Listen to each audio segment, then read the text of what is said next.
ഇന്ന് നമ്മൾ തയ്യാറാക്കുന്നത് 3 രുചികളിൽ 3 തരത്തിലുള്ള അടിപൊളി പലഹാരമാണ് കേട്ടോ.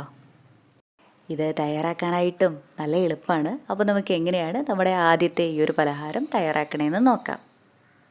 ഇതിനായിട്ട് ആദ്യം നമുക്ക് എടുക്കേണ്ടത് നല്ലോണം പഴുത്തിട്ടുള്ള ഒരു പഴമാണ്. ഞാൻ റോബസ്റ്റ പഴമാണ് കേട്ടോ എടുത്തിട്ടുള്ളത്. റോബസ്റ്റ പഴം തന്നെ വേണമെന്നില്ല, ഏത് പഴം എടുത്താലും കുഴപ്പമൊന്നുമില്ല. ഇനി ഇതാ നമ്മുടെ ഈ ഒരു പഴത്തിലേക്ക് 3/4 കപ്പ് ശർക്കരപ്പൊടിയാണ് കേട്ടോ ചേർക്കുന്നത്. ഇത് കല്ലുമണ്ണൊന്നും ഇല്ലാത്ത ശർക്കരയാണ്, അതുകൊണ്ടാണ് ഞാനിത് നേരിട്ട് ചേർത്തിയേ. നിങ്ങളെടുക്കുന്ന ശർക്കരയിൽ കല്ലും മണ്ണൊക്കെ ഉള്ളതാണെങ്കിൽ അതൊന്ന് പാനിയാക്കിയ ശേഷം അരിച്ചിട്ട് ഒഴിക്കാനായിട്ട് പ്രത്യേകം ശ്രദ്ധിക്കണേ. ഇനി നമുക്കൊരു വിസ്കോ ഫോർക്കോ വെച്ചിട്ട് നമ്മുടെ ഈ പഴമൊക്കെ നല്ലപോലെ ഒന്ന് ഉടച്ചു കൊടുക്കാം. പഴമൊക്കെ ഒരുപാട് ഉടച്ചു കൊടുക്കരുത്. കണ്ടോ, ഇതുപോലെ ചെറിയ ചെറിയ പീസായിട്ടാണ് നമുക്കിത് കിട്ടേണ്ടത്. ഇനി ഇതിലേക്ക് 2 നുള്ളുപ്പും നമ്മുടെ ഈ ഒരു പലഹാരത്തിന് നല്ലൊരു ഫ്ലേവർ കൂടെ കിട്ടാനായിട്ട് 1/2 ടീസ്പൂൺ ഏലക്കാപ്പൊടിയും കൂടെ ചേർക്കാം. ഇനി ഇതെല്ലാം കൂടെ നല്ലപോലെ ഒന്ന് യോജിപ്പിച്ച് കൊടുക്കാം. ഇതിനിവിടെ ഇരിക്കട്ടെ. ഇനി നമുക്ക് നമ്മുടെ ഈ ഒരു പലഹാരത്തിലേക്കുള്ള ഒരു കുഞ്ഞ് മിക്സ് കൂടെ തയ്യാറാക്കാനായിട്ട് ഒരു പാനിലേക്ക് ഒരു വലിയ സ്പൂൺ നെയ്യാണ് കേട്ടോ ഒഴിച്ച് കൊടുക്കണേ. നമ്മുടെ നെയ്യൊക്കെ ചെറുതായിട്ടൊന്ന് ചൂടായി വരുന്ന സമയത്ത് 1 കപ്പ് തേങ്ങ ചിരകിയതും കൂടെ ചേർക്കാം. ഈ സമയം നെയ്യൊക്കെ കുറച്ച് കൂടുതലായിട്ട് ചേർത്തിയാലും നല്ലത് തന്നെയാണ്. ഇനിതാ നമുക്ക് ഈ തേങ്ങയുടെ ഷെയ്ഡൊക്കെ ഒന്ന് മാറി വരണ വരെ നല്ലപോലെ ഒന്ന് ഇളക്കി കൊടുക്കാം. ഈ ഒരു പാകമായാൽ മതിയേ. ഇനി നമുക്ക് ഫ്ലെയിം ഓഫ് ചെയ്യാം. എന്നിട്ട് ഇതും നമുക്കിവിടെ ഒന്ന് മാറ്റി വയ്ക്കാം. ഇനി നമുക്ക് നമ്മൾ നേരത്തെ മാറ്റി വെച്ചിട്ടുണ്ടായിരുന്ന നമ്മുടെ പഴത്തിൻ്റെയും ശർക്കരയുടെയും ആ ഒരു കൂട്ടില്ലേ, ഇതിലേക്ക് 1 കപ്പ് ഗോതമ്പ് പൊടിയാണ് ഇട്ട് കൊടുക്കുന്നത്.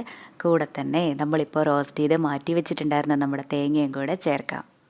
ഇനി ഇതാ നമ്മൾ ഇതിലേക്ക് ചേർക്കുന്നത് നന്നായിട്ടൊന്ന് റോസ്റ്റ് ചെയ്തെടുത്ത ശേഷം മിക്സിയിലൊന്ന് കറക്കി എടുത്തിട്ടുള്ള കുറച്ച് കപ്പലണ്ടിയാണേ. ഇതിന് കടല, നിലക്കടല അങ്ങനെ ഓരോ സ്ഥലത്തും ഓരോ പേരായിട്ടാണ് പറയുക. കപ്പലണ്ടി ചേർക്കണമെന്ന് നിർബന്ധമൊന്നുമില്ല, കയ്യിലുണ്ടെങ്കിൽ മാത്രം ചേർത്തിയാൽ മതിയേ. ഈ കപ്പലണ്ടി ചേർക്കാതെ നമ്മുടെ ഈ ഒരു പലഹാരം തയ്യാറാക്കിയാലും കഴിക്കാനായിട്ട് നല്ല ടേസ്റ്റ് തന്നെ ഉണ്ടാവും. ഇനി ഇതെല്ലാം കൂടെ നന്നായിട്ടൊന്ന് യോജിപ്പിച്ച് കൊടുക്കാം. നമുക്കിത് ഇതുപോലെയല്ല കേട്ടോ, ഒന്നും കൂടെ കുഴഞ്ഞ പാകത്തിനുള്ള മാവായിട്ടാണ് വേണ്ടത്. ഇനി ഇതിലേക്ക് 2 ടേബിൾ സ്പൂൺ വെള്ളം കൂടെ ഒഴിച്ചു കൊടുക്കാം. ഇതാ കണ്ടോ, ഈ ഒരു പാകത്തിലാണ് നമ്മുടെ ഈ ഒരു മാവിരിക്കുക. ഇനി നമ്മൾ വാഴയിലിൽ വെച്ചാണ് നമ്മുടെ ഈ ഒരു പലഹാരം വേവിച്ചിട്ടെടുക്കണേ. അതിനായിട്ട് ഈ ഒരു വലിപ്പത്തിലുള്ള വാഴയിലയാണ് എടുത്തിട്ടുള്ളത്.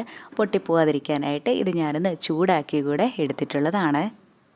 ഇനി നമുക്ക് നമ്മുടെ ഈ ഒരു ഗോതമ്പിൻ്റെയും പഴത്തിൻ്റെയൊക്കെ ഈ ഒരു മിക്സിൽ നിന്നും കുറച്ചെടുത്തിട്ട് ഇതുപോലെ വെച്ച് കൊടുക്കാം. ഇനി ഇങ്ങനെ ഒന്ന് ആക്കി കൊടുത്ത ശേഷം 4 സൈഡും നമുക്കൊന്ന് മടക്കി കൊടുക്കാം.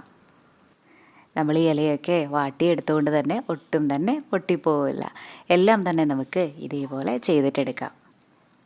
ഞാൻ ഇഡ്ഡലി പാത്രത്തിൽ വെച്ചാണ് ഇത് വേവിച്ചിട്ടെടുക്കണേ. ഇനി നമുക്കിതൊന്ന് മൂടി വെച്ച് കൊടുക്കാം. ലോ ടു മീഡിയം ഫ്ലെയിമിൽ 10 മിനിറ്റ്. അപ്പോഴേക്കും തന്നെ നമുക്കിതെല്ലാം നല്ലപോലെ വെന്ത് കിട്ടിയിട്ടുണ്ടാവും. ഇത്രയും മതി. ഇനി നമുക്ക് ഫ്ലെയിം ഓഫ് ചെയ്യാം. എന്നിട്ടിത് തണുക്കാനായിട്ടൊന്ന് മാറ്റി വയ്ക്കാം. ഇത്രേ ഉള്ളൂ നമ്മുടെ പഴവും ഗോതമ്പ് പൊടിയൊക്കെ ചേർത്തിട്ടുള്ള ഈ ഒരു പലഹാരം. ഇത് കഴിക്കാനായിട്ട് നല്ല ടേസ്റ്റ് തന്നെയാണ് കേട്ടോ. തയ്യാറാക്കാനും നല്ല എളുപ്പമല്ലേ. ഇഷ്ടമായി കഴിഞ്ഞാൽ തയ്യാറാക്കി നോക്കണേ. ഇനി നമുക്ക് നമ്മുടെ അടുത്ത ഈ ഒരു പലഹാരം എങ്ങനെയാണ് തയ്യാറാക്കണമെന്ന് നോക്കാം. ഇതിനായിട്ട് ഒരു പാത്രത്തിലേക്ക് 1/2 കപ്പ് റവയാണ് ഇട്ട് കൊടുക്കണേ. വറുത്ത റവയോ വറുക്കാത്ത റവയോ ഏതായാലും കുഴപ്പമൊന്നുമില്ല. ഇനി ഇതിലേക്ക് 1/2 കപ്പ് വെള്ളം കൂടെ ഒഴിച്ചു കൊടുക്കാം. നമ്മൾ ഏത് അളവിലാണോ റവ എടുത്തത് അതേ അളവിൽ തന്നെ വെള്ളം ഒഴിച്ചു കൊടുക്കാനായിട്ട് പ്രത്യേകം ശ്രദ്ധിക്കണേ. ഇനി ഇത് 10 മിനിറ്റ് നേരം റെസ്റ്റ് ചെയ്യാനായിട്ടൊന്ന് മാറ്റി വയ്ക്കാം.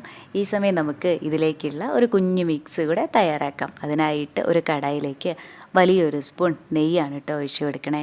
നെയ്യുടെ അളവൊക്കെ കുറച്ച് കൂടിയാലും നല്ലത് തന്നെയാണ്, പക്ഷേ ഇതിനെ വെച്ചും കുറവായിട്ട് ചേർത്ത് കൊടുക്കരുതേ. അതുപോലെ നെയ്യുടെ ടേസ്റ്റൊന്നും ഒട്ടും ഇഷ്ടമില്ലെങ്കിൽ ഇതിന് പകരമായിട്ട് വെളിച്ചെണ്ണ ചേർത്തോളൂ. ഇനിതാ നമ്മുടെ നെയ്യൊക്കെ നല്ലപോലെ ഒന്ന് ചൂടായി വരുന്ന സമയത്ത് ഇതിലേക്ക് 1/4 കപ്പ് തേങ്ങാക്കൊത്താണ് കേട്ടോ ഇട്ട് കൊടുക്കണത്. നമ്മൾ ഈ ചേർക്കണ തേങ്ങാക്കൊത്തും ഈ ഒരളവിൽ തന്നെ ചേർക്കണം എന്നില്ല കേട്ടോ. കുറച്ച് കൂടുതലായിട്ട് ചേർത്തിയാലും നല്ലത് തന്നെയാണ്. നമ്മുടെ ഈ പലഹാരം തയ്യാറായി വരണ സമയത്ത് നമ്മൾ ഈ ചേർത്തിട്ടുള്ള തേങ്ങാക്കൊത്തൊക്കെ ചെറുതായിട്ടൊന്ന് കടിക്കാൻ കിട്ടുവേ. അപ്പോൾ നല്ല രസമല്ലേ. അതിനായിട്ടാണ് നമ്മൾ ഈ തേങ്ങാക്കൊത്ത് ചേർക്കണത്. നമ്മുടെ ഈ തേങ്ങാക്കൊത്തിൻ്റെ ഷെയ്ഡൊക്കെ ചെറുതായിട്ടൊന്ന് മാറിയിട്ട് കണ്ടോ, ഈ ഒരു പാകാകണ സമയത്ത് ഇതിലേക്ക് 1/2 കപ്പ് തേങ്ങ ചിരകിയതാണ് കേട്ടോ ഇട്ട് കൊടുക്കണേ. ഇനി ഇതെല്ലാം കൂടെ 1-2 മിനിറ്റ് നേരം നല്ലപോലെ ഒന്ന് റോസ്റ്റ് ചെയ്തിട്ട് എടുക്കാം. അത് കഴിഞ്ഞാൽ ഇതിലേക്ക് ചേർക്കണത് 1 കപ്പ് ശർക്കരപ്പൊടിയാണേ. ഇനി നമ്മുടെ ശർക്കരയൊക്കെ പെട്ടെന്നൊന്ന് അലിഞ്ഞ് കിട്ടാനായിട്ട് 2 ടേബിൾ സ്പൂൺ വെള്ളം കൂടെ ഒഴിച്ചു കൊടുക്കാം. ഞാൻ ചേർത്തിട്ടുള്ളത് കല്ലും മണ്ണൊന്നും ഇല്ലാത്ത ശർക്കരയാണ്, അതുകൊണ്ടാണ് കേട്ടോ നേരിട്ട് ചേർത്തിയത്. നിങ്ങളെടുക്കുന്ന ശർക്കരയിൽ കല്ലും മണ്ണൊക്കെ ഉള്ളതാണെങ്കിൽ അത് കുറച്ച് വെള്ളം കൂടി ഒഴിച്ച് ഒന്ന് പാനിയാക്കി എടുത്ത ശേഷം അരിച്ചിട്ട് ഒഴിക്കാനായിട്ട് പ്രത്യേകം ശ്രദ്ധിക്കണേ. ഇനിതാ നമ്മുടെ ശർക്കരയൊക്കെ ഇതുപോലെ നന്നായിട്ടൊന്ന് അലിഞ്ഞു വരുന്ന സമയത്ത് ഇതിലേക്ക് 1 കപ്പ് വേവിച്ചെടുത്തിട്ടുള്ള ചെറുപയറാണ് കേട്ടോ ഇട്ട് കൊടുക്കണേ. പൊതുവേ നമ്മുടെ കുഞ്ഞു മക്കൾക്കൊക്കെ ചെറുപയറൊക്കെ കഴിക്കാനായിട്ട് നല്ല മടിയായിരിക്കില്ലേ. പക്ഷെ നമ്മൾ ഇതുപോലെ പലഹാരമൊക്കെ ആക്കിയിട്ട് കൊടുക്കുവാണെങ്കിൽ അവരത് ഇഷ്ടപ്പെട്ട് തന്നെ കഴിക്കുവേ. ഇനി നമ്മുടെ ഈ തേങ്ങയും ശർക്കരയും ചെറുപയറും കൂടെ നന്നായിട്ടൊന്ന് യോജിച്ച് വരുന്ന സമയത്ത് ഇതിലേക്ക് 2 നുള്ളുപ്പും നല്ലൊരു ഫ്ലേവർ കൂടെ കിട്ടാനായിട്ട് 1/2 ടീസ്പൂൺ ഏലക്കാപ്പൊടിയും കൂടെ ചേർക്കാം. ഇനി ഇതെല്ലാം കൂടെ നന്നായിട്ടൊന്ന് യോജിപ്പിച്ച് കൊടുത്തു കഴിഞ്ഞാൽ ഇതിൽ നിന്ന് കുറച്ച് മിക്സ് ഇങ്ങനെ എടുത്തിട്ട് നമുക്കൊന്ന് മാറ്റി വയ്ക്കാം. ഇത് നമുക്ക് ലാസ്റ്റ് ചേർക്കാനായിട്ടുള്ളതാണ് കേട്ടോ. ഇനിതാ നമ്മുടെ ബാക്കിയുള്ള ഈ ഒരു മിക്സിലേക്ക് നമ്മൾ നേരത്തെ കുതിരാനായിട്ട് മാറ്റി വെച്ചിട്ടുണ്ടായിരുന്ന റവയില്ലേ, അതാണ് ചേർക്കണത്. ഈ റവയും കൂടെ ചേർത്തിട്ട് ഇതെല്ലാം കൂടെ നല്ലപോലെ ഒന്ന് യോജിപ്പിച്ച് കൊടുക്കാം. ഇത്രയും മതിയേ. ഇനി നമുക്ക് ഫ്ലെയിം ഓഫ് ചെയ്യാം. എന്നിട്ടിത് തണുക്കാനായിട്ടൊന്ന് മാറ്റി വയ്ക്കാം. ചൂടൊക്കെ പോയി കഴിഞ്ഞാൽ ഈ ഒരു മാവിൽ നിന്നും കുറച്ച് ഇങ്ങനെ എടുത്തിട്ട് ഇതിനുള്ളിലായിട്ട് നമ്മൾ മാറ്റി വെച്ചിട്ടുണ്ടായിരുന്ന ഈ ഒരു ഫില്ലിങ്ങില്ലേ, ഇത് കുറച്ച് ഇതുപോലെ വെച്ച് കൊടുത്തിട്ട് നമുക്കിങ്ങനെ ഷേപ്പാക്കിയിട്ട് എടുക്കാം. ഇതുപോലെ ഉള്ളിലും കൂടെ കുറച്ച് ഫില്ലിങ് കൂടെ വെച്ചിട്ട് നമ്മുടെ ഈ ഒരു പലഹാരം തയ്യാറാക്കുമ്പോൾ കഴിക്കാനായിട്ട് ഒന്നും കൂടെ നല്ല ടേസ്റ്റ് തന്നെ ഉണ്ടാവും. എല്ലാം തന്നെ നമുക്ക് ഇതേപോലെ ഷേപ്പാക്കിയിട്ട് എടുക്കാം. ഇനി നമുക്ക് അടുത്തതായിട്ട് എടുക്കേണ്ടത് വാഴയിലയാണേ. ഞാൻ ഈ വാഴയില ഒന്ന് കമഴ്ത്തി ഇട്ട് കൊടുത്തിട്ട് ഇതിൻ്റെ മുകളിലായിട്ട് വെച്ചിട്ടാണ് ഇത് ഷേപ്പാക്കിയിട്ട് എടുക്കണേ. കാണാനായിട്ട് ഒരു ഭംഗിക്ക് വേണ്ടി മാത്രം ഇതുപോലെ ചെയ്യണമെന്നേ ഉള്ളൂ. ഇനി ഇത് ഇങ്ങനെയൊന്ന് റോൾ ചെയ്തെടുത്ത ശേഷം ഈ സൈഡിൽ നിന്നും ഇങ്ങനെയൊന്ന് മടക്കി കൊടുക്കാം. അതിനുശേഷം നീണ്ടു നിൽക്കുന്ന ഭാഗമില്ലേ, ഇത് താഴേക്കൊന്ന് വെച്ച് കൊടുത്താൽ മതിയേ. 2 സൈഡും ഇതേപോലെ തന്നെ ചെയ്തിട്ടെടുക്കാം. ഇങ്ങനെ തന്നെ ചെയ്യണമെന്ന് നിർബന്ധമൊന്നുമില്ല കേട്ടോ. നമുക്കിതിന് ഇഷ്ടമുള്ള ഷേപ്പ് കൊടുക്കാം. ഈ വാഴയിലേക്ക് ഒന്ന് വാട്ടിയിട്ട് എടുത്തിട്ട് വേണേ ഇതുപോലെ ഷേപ്പാക്കി എടുക്കാനായിട്ട്. അല്ലെങ്കിൽ നമ്മൾ ഇങ്ങനെ മടക്കി കൊടുക്കുന്ന സമയത്ത് പൊട്ടിപ്പോകാനുള്ള ചാൻസ് ഉണ്ട്. നമ്മുടെ ഈ ഒരു പലഹാരം തയ്യാറായി വരുന്ന സമയത്ത് കാണാനായിട്ട് നല്ലൊരു രസത്തിന് വേണ്ടി മാത്രമാണ് കേട്ടോ നമ്മൾ ഈ വാഴയില തിരിച്ചിട്ട് കൊടുത്തതും അതുപോലെ ഇങ്ങനെ ഷേപ്പാക്കിയിട്ടെടുത്തതും. ഇതുപോലെ ചെയ്യണമെന്ന് നിർബന്ധമൊന്നുമില്ല. എല്ലാം തന്നെ ഇതുപോലെ ഒന്ന് ഷേപ്പാക്കി എടുത്തു കഴിഞ്ഞാൽ നമുക്കിത് വേവിച്ചിട്ടെടുക്കാം. ഞാൻ ഇഡ്ഡലി പാത്രത്തിൽ വെച്ചാണ് ഇത് വേവിച്ചിട്ടെടുക്കണേ. ഇനി ഇത് മൂടി വെച്ച് ലോ ടു മീഡിയം ഫ്ലെയിമിൽ 15 മിനിറ്റ്. അപ്പോഴേക്കും തന്നെ നമുക്കിത് നല്ലപോലെ വെന്ത് കിട്ടിയിട്ടുണ്ടാവും. ഇപ്പോൾ ഇത് നന്നായി തന്നെ വെന്തിട്ടുണ്ട്. ഈ ഒരു പാകമായ മതിയേ. ഇനി നമുക്ക് ഫ്ലെയിം ഓഫ് ചെയ്യാം. ഇനി ഇത് തണുക്കാനായിട്ടൊന്ന് മാറ്റി വയ്ക്കാം. ഇത്രേ ഉള്ളൂ അടിപൊളിയായിട്ടുള്ള നമ്മുടെ ഈ പലഹാരം. ഇത് കഴിക്കാനായിട്ട് നല്ല രുചി തന്നെയാണ് കേട്ടോ. കുട്ടികൾക്കും വലിയവർക്കും എല്ലാവർക്കും തന്നെ ഒരുപാട് ഇഷ്ടമാവും. ഇഷ്ടമായി കഴിഞ്ഞാൽ ഒരു തവണയിലും ഇങ്ങനെയൊന്ന് തയ്യാറാക്കി നോക്കണേ. ഇനി നമുക്ക് നമ്മുടെ മൂന്നാമത്തെ ഈ ഒരു പലഹാരം എങ്ങനെയാണ് തയ്യാറാക്കണമെന്ന് നോക്കാം. ഇതിനായിട്ട് ഒരു പാനിലേക്ക് 3/4 കപ്പ് ശർക്കരപ്പൊടിയും 1/4 കപ്പ് വെള്ളവും കൂടെ ഒഴിച്ചു കൊടുക്കാം. ഇനി നമ്മുടെ ശർക്കരയൊക്കെ നന്നായിട്ടൊന്ന് അലിഞ്ഞു വരട്ടെ. പെട്ടെന്ന് തന്നെ ആയിക്കിട്ടും കേട്ടോ, ഒത്തിരി സമയമൊന്നും എടുക്കില്ല. ഈ ഒരു പാകമായ മതിയേ. ഇനി നമുക്ക് ഫ്ലെയിം ഓഫ് ചെയ്യാം. എന്നിട്ടിത് തണുക്കാനായിട്ടൊന്ന് മാറ്റി വയ്ക്കാം. ഇനി നമ്മൾ അടുത്തതായിട്ടൊരു പാത്രത്തിലേക്ക് ഇട്ട് കൊടുക്കണേ 1/2 കപ്പ് ഗോതമ്പ് പൊടിയാണ്. കൂടെ തന്നെ 2 നുള്ള് ഉപ്പും കൂടെ ചേർക്കാം.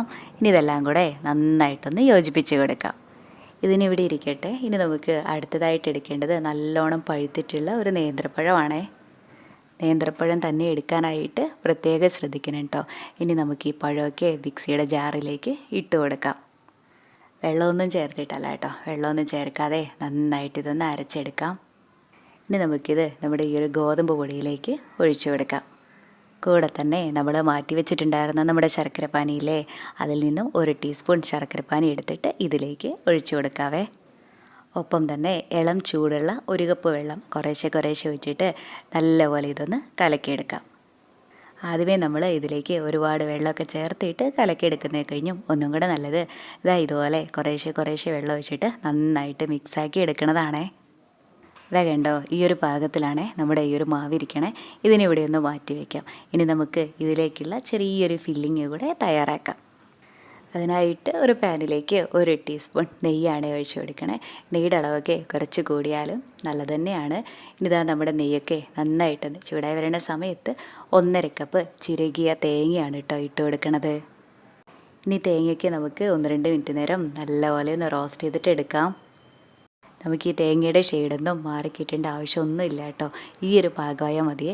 ഇനി ഇതിലേക്ക് നമ്മൾ നേരത്തെ മാറ്റി വെച്ചിട്ടുണ്ടായിരുന്ന നമ്മുടെ ശർക്കരപ്പാനിയില്ലേ, അതാണ് കേട്ടോ ഒഴിച്ചു കൊടുക്കണേ. ഞാൻ ഈ ശർക്കരപ്പാനിയുടെ ചൂടൊക്കെ ഒന്ന് പോയി കഴിഞ്ഞപ്പോൾ ഒന്ന് അരിച്ചുകൂടെ എടുത്തിട്ടുണ്ടായിരുന്നു. ഈ സമയം ഇതിലേക്ക് 2 നുള്ളുപ്പും 1/2 ടീസ്പൂൺ ഏലക്കപ്പൊടിയും കൂടെ ചേർക്കാം. ഇനി നമ്മുടെ തേങ്ങയൊക്കെ നമ്മുടെ ഈ ഒരു ശർക്കരപ്പാനിയിൽ കിടന്ന് ഡ്രൈ ആയിട്ട് വരണവരെ നമുക്കിത് ഇളക്കി കൊടുക്കാം. നമ്മളിതാ ഇതുപോലെ ഡ്രൈ ആക്കി എടുത്തിട്ട് നമ്മുടെ ഈ ഒരു അട തയ്യാറാക്കുമ്പോഴാണ് കേട്ടോ കഴിക്കാനായിട്ട് ഒന്നും കൂടെ നല്ല ടേസ്റ്റ് ഉണ്ടാവുക. ഇത്രയും മതിയേ. ഇനി നമുക്ക് ഫ്ലെയിം ഓഫ് ചെയ്യാം. ഇനി ഇത് തണുക്കാനായിട്ടൊന്ന് മാറ്റി വയ്ക്കാം. ഇനി അടുത്തതായിട്ട് നമ്മുടെ ഈ ഒരു അട തയ്യാറാക്കാനായിട്ട് നമുക്ക് വേണ്ടത് വാഴയിലയാണേ. നമ്മുടെ ഈ ഇല മടക്കി കൊടുക്കുന്ന സമയത്ത് പൊട്ടിപ്പോകാതിരിക്കാനായിട്ട് ഒന്ന് ചൂടാക്കി കൂടെ എടുത്തിട്ടുള്ളതാണ്. ഇനി നമുക്ക് ഈ ഇലയിലേക്ക് നമ്മൾ മാറ്റി വെച്ചിട്ടുണ്ടായിരുന്ന നമ്മുടെ ഗോതമ്പിൻ്റെയും പഴത്തിൻ്റെയും ആ ഒരു മാവില്ലേ, അത് നമുക്ക് ഒഴിച്ചു കൊടുത്തിട്ട് നല്ലപോലെ ഒന്ന് പരത്തി കൊടുക്കാം. ഒരുപാട് കട്ടിയിലല്ല, കനം കുറച്ച് പരത്തിയിട്ട് നമ്മുടെ ഈ അട തയ്യാറാക്കുമ്പോഴാണ് കഴിക്കാനായിട്ടൊന്നും കൂടെ നല്ല രസം ഉണ്ടാവുക. ഇനി ഇതിൻ്റെ മുകളിലായിട്ട് നമ്മൾ മാറ്റി വെച്ചിട്ടുണ്ടായിരുന്ന നമ്മുടെ തേങ്ങയുടെയും ശർക്കരയുടെയും ആ ഒരു മിക്സില്ലേ, അതാണിട്ട് വെച്ച് കൊടുക്കണേ. നമുക്ക് നല്ല മധുരമൊക്കെ ഇഷ്ടമാണെങ്കിൽ ഇതിൻ്റെ മുകളിലായിട്ട് മുഴുവനായിട്ടും വെച്ച് കൊടുക്കാവേ. ഇനി നമുക്കിത് നമ്മൾ സാധാരണ എപ്പോഴും വീട്ടിൽ അടയുണ്ടാക്കാറില്ലേ, അതുപോലെ തന്നെ മടക്കിയെടുക്കാം. പക്ഷെ ഞാനിത് ഇതിൻ്റെ 3 സൈഡിൽ നിന്നും ഇതുപോലെ ഒന്നും കൂടെ മടക്കിയിട്ടെടുക്കുന്നുണ്ട്. ഇതുപോലെ ചെയ്യണമെന്ന് നിർബന്ധമൊന്നുമില്ല കേട്ടോ. ഇനി ഇതിൻ്റെ ഈ 2 സൈഡും കൈ വെച്ചിട്ട് തന്നെ ചെറുതായിട്ടൊന്ന് അമർത്തി കൊടുത്താൽ മതിയേ. എല്ലാം തന്നെ നമുക്ക് ഇതേപോലെ ചെയ്തിട്ടെടുക്കാം.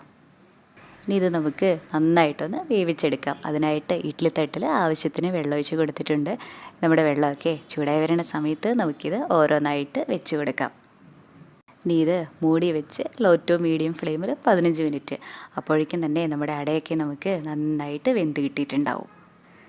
ഇത്രയും മതി. ഇനി നമുക്ക് ഫ്ലെയിം ഓഫ് ചെയ്യാം. എന്നിട്ടിത് തണുക്കാനായിട്ടൊന്ന് മാറ്റി വയ്ക്കാം.